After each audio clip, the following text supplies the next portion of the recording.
Situada al centre urbà de Moraira, l'església de la Mare de Déu dels Desemparats es va alçar sobre una antiga ermita que es va construir a finals del segle XIX.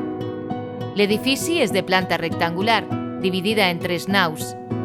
L'any 1981, l'església es va ampliar en el seu tram davanter, creant una nova façana composta per 4 arcs que recreen els tradicionals riuraus posteriorment tancats amb vitralls. L'espai interior elevat està configurat amb voltes bufades delimitades per arcs formers. A la zona superior del pòrtic està el cor de l'església. Amb una decoració senzilla, cal destacar els 2 mosaics que es descobreixen a les seues parets interiors, obra de l'artista Joan Ros Marí. El primer domina l'altar major amb una imatge de la Mare de Déu dels Desemparats i escenes marineres. El segon és un Crist crucificat situat en un dels laterals. Menció especial mereix la fornícula de la façana exterior lateral amb una petita escultura de la Mare de Déu del Carme, patrona dels mariners.